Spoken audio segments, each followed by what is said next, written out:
experiencing. Finally, we got new reports out of China who had 9 pregnant women during an acute COVID infection, and all 9 were infected. And they delivered while they were infected, and all 9 babies were healthy and the mothers were healthy. So we continue to look for data like that to be reassuring to the American public, at the same time ensuring that every single person is participating in this response to this virus and taking those precautions that we should be taking every day. If we start doing this today, we will be ready next year for any of our respiratory diseases, because I think we'll be able to show that these simple household, simple work, simple school, simple business approaches across the country can change all of our respiratory diseases. So we thank you for getting the message out. We thank you for the participating and ensuring in your households and in households around America that we're protecting all of those who need our support right now. Excellent. Thank you, Dr. Birx and Dr. Fauci. And this information is available at coronavirus.gov. Dice que toda la información va a estar disponible en As we said, we can't say often enough, coronavirus.com. the risk of contracting the coronavirus to the average American remains low. Sigue diciendo But que la for senior posibilidad de citizens que with los serious americanos contengan underlying el chronic virus health es conditions, baja, pero the para potential for serious las personas, consequences is very real. And make no pero mistake para las about it, by personas adultas y practicing con these algún habits in your problema home, de your school, salud, and your business, piden que por not favor only protecting your tengan health, but las you're also medidas, ya protecting que those that are siguen most teniendo vulnerable. riesgo. With that, for an update on the progress that President Trump made today with our health insurance companies, I'd like to recognize Seema Verma. Ahora hablan de The Vice las President compañías said de we had a seguros. terrific meeting with the insurance companies, a real example of a public-private partnership where they agreed to waive co-pays for testing, not do any surprise billing, and Las also compañías cover de the seguro a costs partir de of este the momento COVID van a virus cubrir los associated gastos costs. completamente que The other tengan things que that they ver did is they con asked the president for more las, flexibility in los Medicare tests. Advantage plans.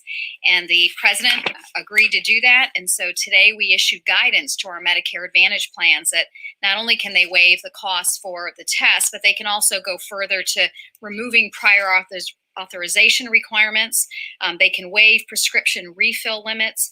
They can allow for mail delivery of prescription drugs and Y se han hecho expand more cambios en access to Medicaid, el telehealth programa services avanzado, if they weren't para offering que that puedan in their también plan. servir a más Also at personas. CMS, we continue to work with healthcare providers around infection control practices. We met with home health agencies and also hospitals. And today we issued guidance to dialysis facilities as well as home health agencies around infection control. There's been a great deal of attention about the Grand Princess, and HHS, working with the Coast Guard, with the Department of Defense, is currently working through disembarking American passengers returning foreign nationals to their country. And I wanted to ask Secretary Azar to speak and update us on the progress. Thank you. So with regard to the Grand Princess, I wanted to first express our appreciation to Governor Newsom, to the Mayor of Oakland, the people of Oakland, the longshoremen, the stevedores who've helped with bringing it in and clearing the dock area so that we can do all of our operations there. We've got Admiral Abel here with us today, who's been leading the Coast Guard efforts. And then Deputy Secretary Began from State has done incredible work with our foreign partners to help with the repatriation of their nationals who are on board the ship. As of our data that I've got is as of noon Pacific time today. So this will have increased quite substantially since my last update. But as of noon Pacific, we had 548 individuals who have been offloaded from the ship. 228 Canadians are already back in Canada, flown there, I believe it was overnight. 171 Californians were taken by the government of California and are now at Travis Air Base. 26 individuals were sick, and they're being treated for various. It could be from the novel coronavirus. It could also just be we had some frail individuals who are sick that needed treatment.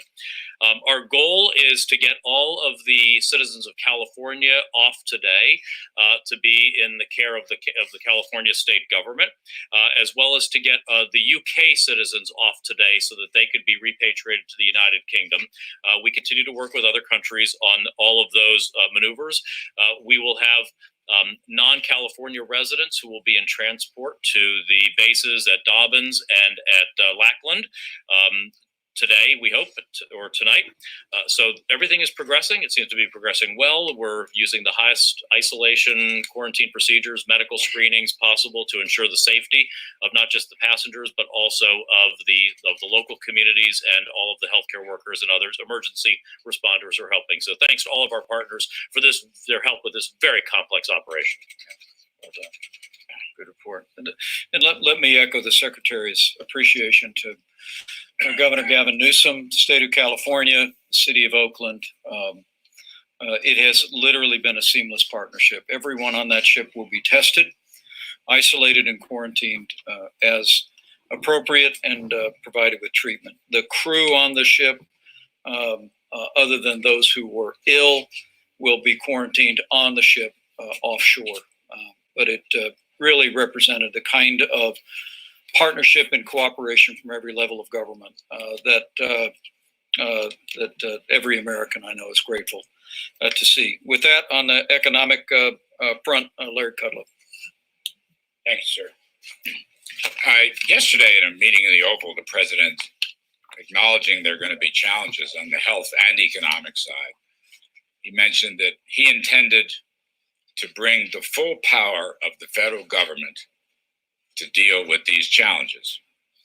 And accordingly, as Vice President said, up at the Republican Senate luncheon today, and he mentioned it in this room yesterday, President Trump has unveiled his proposals, strong proposals, for a temporary payroll tax cut holiday, which I think he would prefer to last through the end of the year.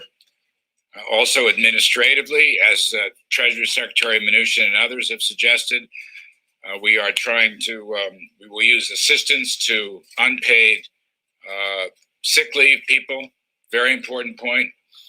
Also small and medium businesses, another important point, and also possibly to some distressed industries or sectors in the economy. Maybe tax deferral might be a useful tool and other means. So this is a strong across-the-board package. We are consulting with leaders in the House and the Senate with respect to this package, and particularly the payroll tax holiday. Let me just say, coming into this difficult period, the economy is in fundamentally good shape. We saw a blockbuster jobs report last Friday. Today, for example, the Small Business Confidence Index, the NFIB Business Confidence Index, registered a very strong number, keeping its near record high. The unemployment remains low at 3.5%. Other indicators look pretty good. We had a lot of momentum in the first quarter. Good thing. I recognize the challenges, and that is why we are proposing these fiscal measures to combine with monetary measures that have already taken. And again, I'll repeat the president's words. It just struck me as his determination. He intends to bring the full power of the federal government to deal with these health and economic challenges. Thank you. Well said. And a word from Surgeon General Jerome Adams. General. Good evening, everyone. As Surgeon General, whether it's opioids or cigarettes or the coronavirus, my job is to help the American people understand how to live a healthy life. And I'm asking all of you, I'm imploring all of you to help share my prescription for America to overcome this coronavirus situation that we're in. There are 3 parts to it. Number 1, know your risk. As you've heard many times, but it's still important to impress upon America, if you are immunocompromised, if you have chronic medical conditions, if you are over the age of 60, you are at higher risk. If you are a child or a young adult, you are less likely to be impacted by the coronavirus. Number 2, the second part of the prescription, know your circumstances. Are you in an environment where you can telework? Are you planning on going to large gatherings like church? Do you live in a community that is being particularly impacted by the coronavirus? And you can find out this information from your state or local health department. Does your state have a hotline that you can call into to help you assess symptoms? Again, knowing your circumstances. And number 3, and this is the most important part, know what you can do to stay safe. And we have really leaned into coronavirus.gov. Please send people to that website. We've put the tools on there for individual groups, specific audiences, so that people can understand how to stay safe. If we follow this prescription, we will overcome the coronavirus. As Dr. Fauci said, we will see more cases. Unfortunately, we are likely to see more deaths. We have not hit the peak of this epidemic quite yet, but if we follow this prescription, then we will decrease the number of people who are impacted. We will decrease the number of people who will die, and we will more quickly get to the end of this situation. Thank you. Great job. Questions?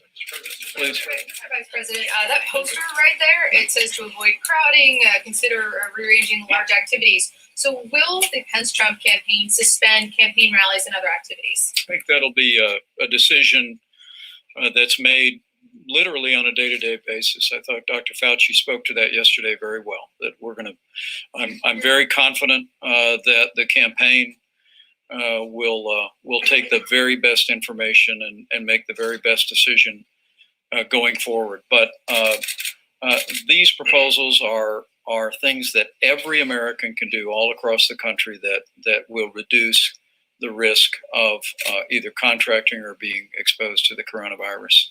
Vice President, on the economic package, the word unveiled was just used, but so far the public has not seen it. How big is this package? How big is the payroll tax cut going to be? When is the general public going to see what you all have put together? Right. Larry? We are working out details right now, so I don't want to quote any numbers ahead of time. You know, you make a proposal, we're checking with the leaders of both parties in both houses and see what is doable and where the tough nuts are going to be. So I don't want to get into any detail. I think the outline of the thing is very important. The payroll tax holiday is probably the most important, powerful piece of this. But on the other hand, I want to draw attention. We can use administration and executive authority, again, to help unpaid sick leave people, which is very important. We can use it for the medium and smaller businesses, which is very important. Other distressed sectors, we have some leverage on tax deferral. We know, I mean, look, I will say again, as I have for quite some time, the economy is strong. We also know there are going to be problems ahead. We know there are going to be challenges ahead. Don't deny it. We'll see. I want to take that a day at a time and a fact at a time, a statistical release at a time. But anyway, this will be the broad package. And at some point in the near future, we will outline a more detailed package for you. Great. Good. John. Actually, maybe while Larry's still up there, unless you want to answer it, Mr. Vice President. Go right ahead. The President proposed to the GOP policy lunch today to remove the entire payroll tax from both employers and employees. That would be a 12.4% reduction. Back in 2010, we had a 2% reduction. Can you basically eliminate for however number of months the payroll tax without blowing a huge hole in the budget? And furthermore, the President told the lunch he'd like to make that cut permanent. How do you do that? You know, the payroll tax holiday is a bold move. It's a very bold move. And this has always been a bold president. And we've been cutting taxes and rolling back regulations and changing trade deals and opening up the energy sector and doing things that nobody thought we could do before, John. We've had pretty good economic results for it. We're in a challenge period now. I get that. So with respect to your question on the specifics, I think there'll be a big growth payoff. I think it'll help deal with whatever challenges occur in the next few months. I think beyond that, ameliorating the tax burden on the middle class, the so-called blue-collar boom that I talk quite a bit about, that's what this is aimed for. That's really what the payroll tax is principally about. By lifting the burdens of those middle-class folks, I think we're going to get a big growth kicker. We've had a terrifically strong labor market, as you know. It may stall a bit or not. I'm just speculating on the challenges on the health side. But I think over time, we'll make it up with much better economic growth. And I will remind also that later on, way down the road, probably later this summer, early fall, we will unveil another package of tax cut and tax reform proposals. But yeah, it's a bold proposal, and this is a bold president, and I think it's paid off. If you were to make it permanent, can you backfill from general revenue to make up for, I mean, in fiscal year 21, Social Security, unemployment insurance, and Medicare Part A revenues are $1.23 trillion. Can you find that money somewhere else? I just say we're not talking about Medicare at this point. By the way, the answer is yes, you can backfill it. And that has been done before because we've had other payroll tax cuts, and you mentioned one of them in 2010 or 2011. So the answer to that is yes. And the answer is we will always maintain a solvent Social Security system. But, you know, tax reform is very important. Economic growth is very important. Incentives for middle and lower income workers are very important. And I will just add, you know, in terms of the boldness of this president's policies, despite what some of our critics think, actually, it's the middle and lower middle people that have done the best in wage growth terms. And I think this is absolutely consistent. This lifts tax burdens on the middle class. I think it's absolutely consistent with his earlier policies. And let me also say, John, if I can, that the other piece of this is what the doctors have said to us, what the experts have said is, if you're sick, if you have reason to suspect that you may have coronavirus, we want you to stay home. And the president's absolutely adamant, working with Congress or using his executive authority to ensure that hourly workers, people working for small or medium-sized businesses that don't currently have paid family leave, will be able to stay home and be confident that they're not losing a paycheck. I think every American can identify with that concern, and we're going to work forward, whether we do it legislatively or the president has some resources in his executive authority to act. We're going to work to make sure that hourly workers don't feel like you have to go to work sick because you're risking a paycheck. Get home, stay home, take those couple of weeks to get better. Eamon. Thank you, Mr. Vice President. I want to drill down on something that Larry just said, though, because in 2018, according to the Center for Budget and Policy Priorities, federal payroll taxes generated $1.17 trillion, which is an enormous figure. Larry, you're suggesting that you can make that up from general revenue. Where are you going to get $1 trillion from? You know, let us put the proposal out in concrete details and flesh that out, and we'll have much better answers. Right now, I want to stay in my lane, and I think the health story, the coronavirus story, is very, very important here. We will do the best we can, Eamon, to give you specific plans and details once we flesh them out.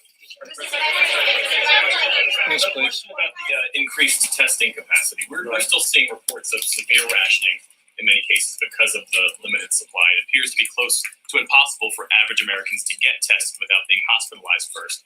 So when can the American people expect to see these test kits available at doctors' offices, at urgent care, at minute clinics, that sort of thing, specifically when? Well, I'm going to have the secretary step forward and address that. But let me say we've made great progress over the last week. 1 million tests are in the field. Every state lab in America can do coronavirus tests. If you're concerned that you have coronavirus, your doctor can contact the state lab, can have a test processed. By the end of this week, another 4 million tests will be distributed.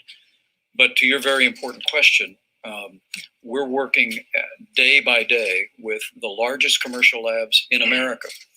We had some good discussions today with outside experts as well, who said that when the president brought the commercial labs in, he did exactly the right thing, because it's those big companies that have logistics infrastructure all over the country, have labs all over the country that can distribute the tests, process the tests, whether it's Quest or whether it's LabCorp.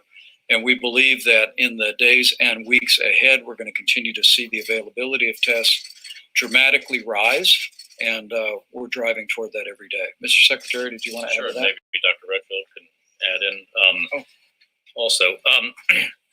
So by the end of this weekend, we had 1.1 million tests that were actually shipped. We have another 1 million that are either in transit or waiting for orders. So we actually have a surplus capacity already of tests that have been produced. And as the Vice President said, by the end of this week, be another 4 million tests. So the tests are out there. The tests are in every public health lab in the country. They're in hospitals. They're in labs. But I think there's a false premise in your question, which is the notion that just because I, as a person, say, oh, I'd like to be tested for the novel coronavirus, I should be going to a Minute Clinic or some other facility and just walking and saying, give me my test, please. That's not how diagnostic testing works in the United States, or frankly, almost anywhere in the world. Said anyone who wants It's to get always, tested can get tested. if their doctor, we've always been clear, if their doctor or public health physician believes they should be tested, it needs to always be clinically indicated to receive a test. So it's a false premise.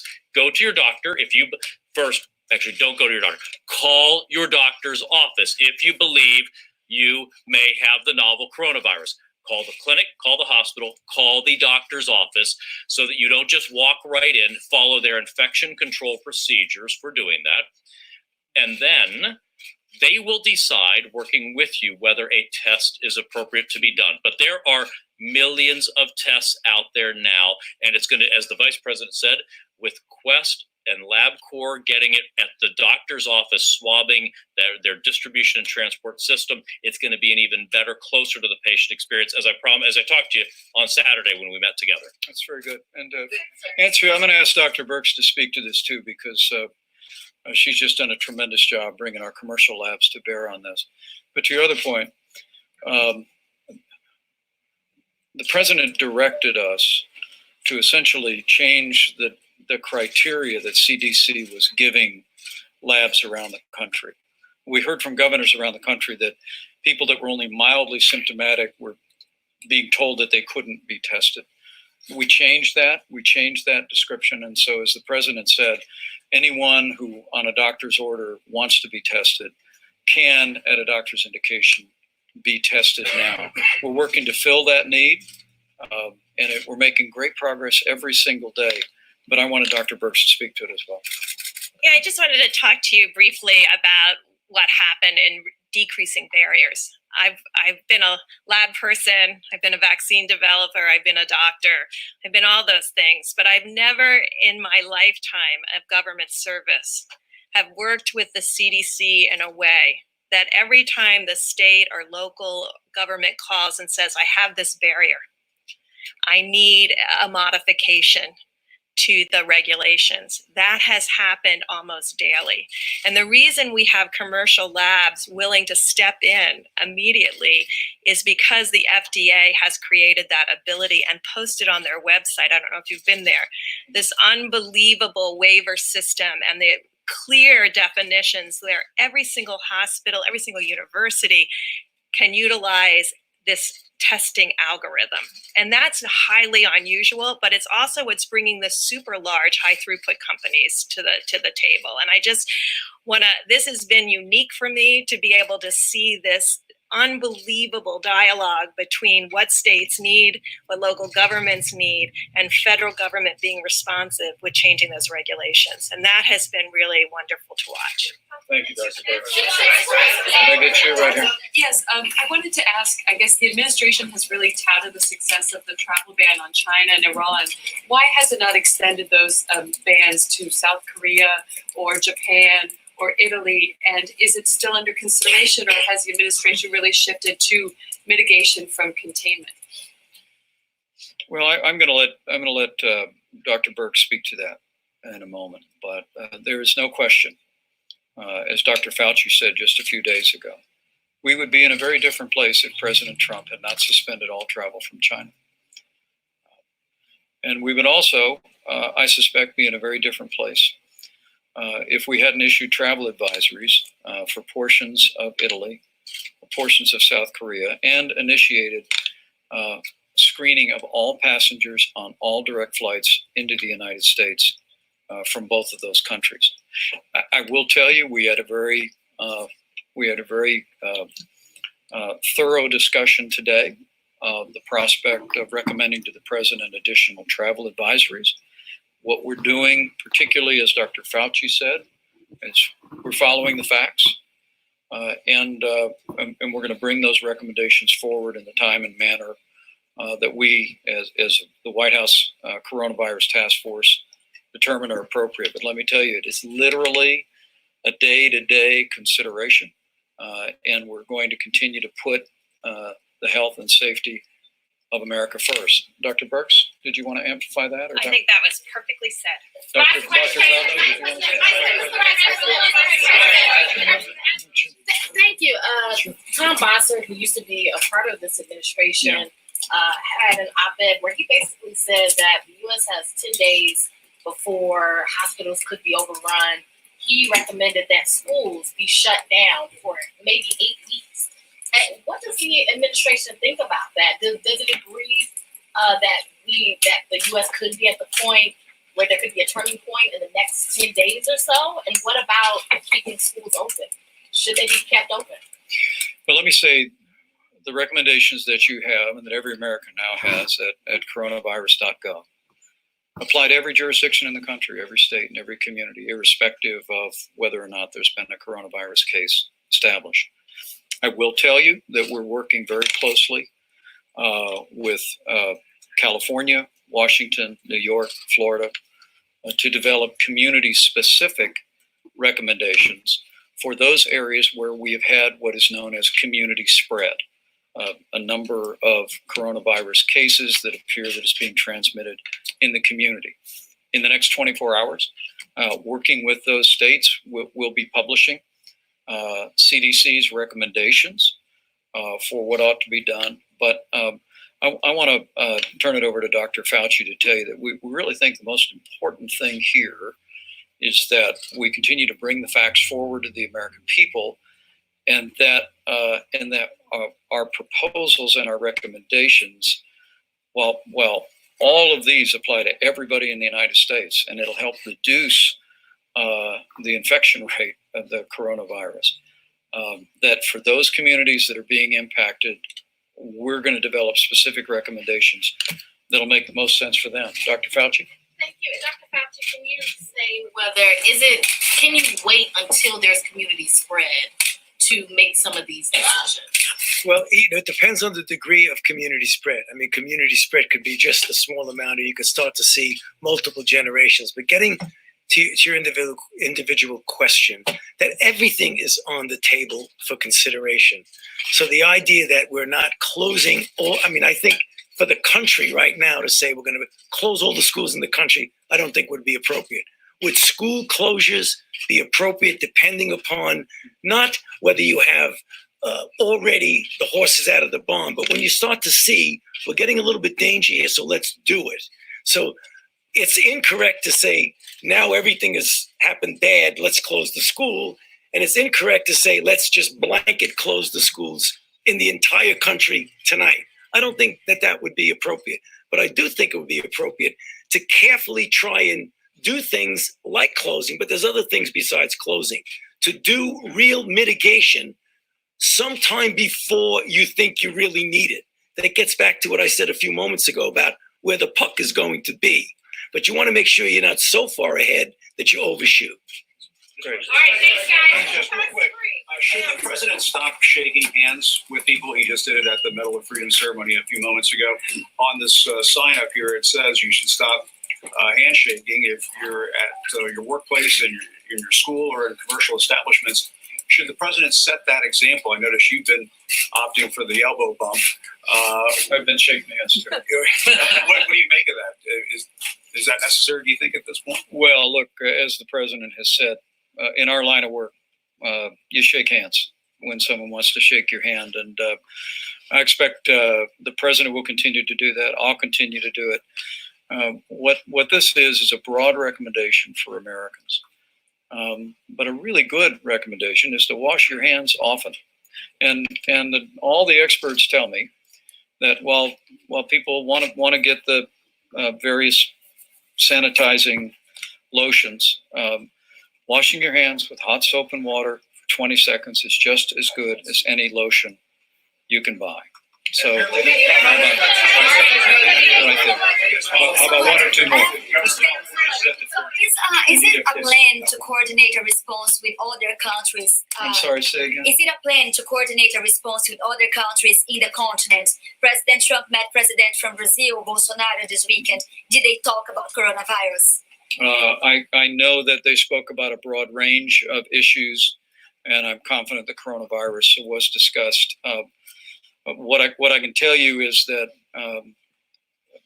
our focus is on the health and well-being of the American people. We're going to continue to communicate with nations across this hemisphere and across the country. But what the president's given us as a mission of the White House Coronavirus Task Force is to see to the health and well-being of the American people, and we'll continue to make recommendations to do just that. How about one more? Thank you, Mr. Vice President. Two questions. One, on Washington State, they made a request of a strategic stockpile for, they said, 233,000 masks, and they received half of that. Wondering if that report is inaccurate, please speak to it. And secondly, on cruise lines, are you looking at a bailout for cruise lines? Several of these companies are tax exempt. So they got half of the shipment from the Strategic National Stockpile initially, and then when the vice president actually went out to the state of Washington, that's when the second half of the shipment arrived. But I have spoken directly with Governor Inslee, with whom we've had a superb working relationship, and he has informed me that there are some additional personal protective equipment needs that a couple of their hospitals have, and we're working through the Strategic National Stockpile to make sure we are directing and fulfilling shipments to them as needed. I want to echo again our gratitude to Governor Inslee and all the health officials in the state of Washington. I was there last week. Our teams are working very closely together. We'll follow up on that public report that the secretary's indicated. But look, we're, as I said, in the next 24 hours, we'll be working with not only Washington State, with California, with New York, with Florida, and unveiling our recommendations, CDC's recommendations, to those areas that have been impacted by community spread. And then we'll continue to come alongside those communities to do everything in our power to mitigate the spread. But let me just say again, as a resource, thank you all. We'll be back here again tomorrow. Coronavirus.gov, practical information for every American, details for state labs that may yet have questions about performing their own tests. We have specifics, enzymes, agents, ingredients that where they can be acquired and how for the performance of coronavirus tests. But for every American, I just want to say again, remember that the risk to the average American of contracting the coronavirus remains low. But however, the risk to senior citizens with serious underlying chronic health conditions is very significant. And it's important for all of us to continue to take all the steps necessary to look after the most vulnerable, to look after our health, and I'm confident that we'll get through this together. Thank you. Will we ever have drive-through testing like Dr. Fauci, will we have drive-through testing like